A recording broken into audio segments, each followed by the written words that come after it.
लोग हमारे बात को गौर व फिक्र से सुनेंगे।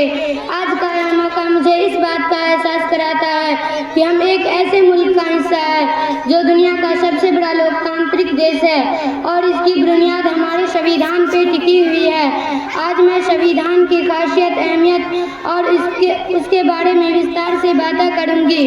26 जनवरी 1950 का दिन हमारे लिए बेहद खास है क्योंकि इसी दिन भारत का संविधान लागू हुआ और इसकी जमहूरी रियासत यानी लोकतांत्रिक गणराज्य बना।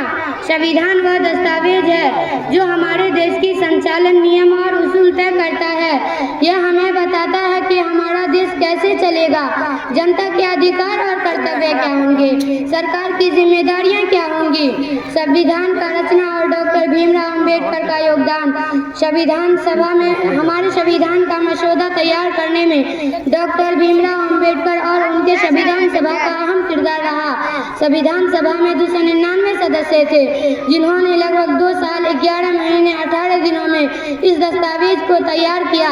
डॉक्टर भीमराव अंबेडकर को भारत का संविधान निर्माता कहा जाता है। उनका मानना था कि एक ऐसा संविधान बने जो हर व्यक्ति को बराबरी का हक और आज़ादी दे। संविधान की खासियत है, हमारे संविधान की सबसे बड़ी खासियत लचीलापन और मजबूती है जो दुनिया का सबसे बड़ा लिखित संविधान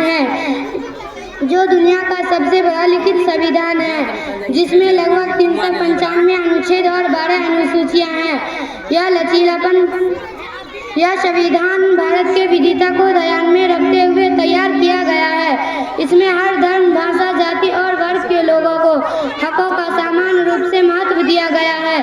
मौलिक अधिकार और कर्तव्य।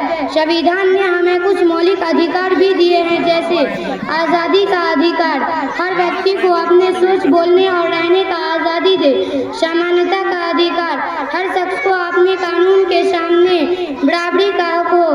धार्मिक स्वतंत्रता का अधिकार, हर व्यक्ति को अपने धर्म का मानना, उसका पालन करना और प्रचार करने की आज़ादी दे। लेकिन सिर्फ मौलिक अधिकार ही नहीं, हमें मौलिक कर्तव्य भी याद रखनी चाहिए जैसे देश की अखंडता और एकता को बनाए रखना, राष्ट्रीय ध्वज और राष्ट्रीय गान का सम्मान करना, पर्यावरण की रक्षा करना, संविधान का पालन करना और दूसरे के अधिकारों का आदर करना।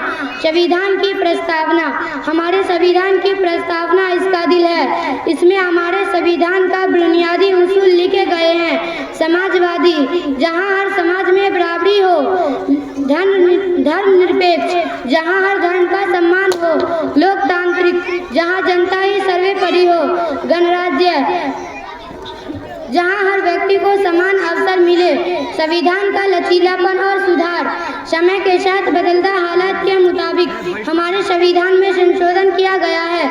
अब तक 100 से ज़्यादा संशोधन हो चुके हैं। यह लचीलापन संविधान को प्रासंगिक बनाए रखता है और इसे हमारे समय की चुनौतियों से निपटने में सक्षम बनाता है। हमारी जिम्मेदारी। दोस्तों, संविधान एक किताब नहीं है, यह हमारी जिम्मेदारी और अधिकारों का संतुलन है। अगर हम चाहते हैं कि हमारा देश और ज़्यादा तरक्की करे तो हमें अपने संविधान का पालन करना होगा।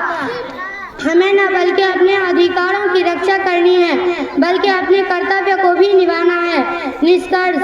आखिर में मैं आप सबसे यही कहना चाहूँगी कि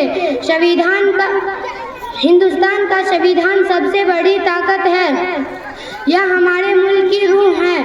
इसका आदर करना और इसका पालन करना हम हिंदुस्तानी का फर्ज है।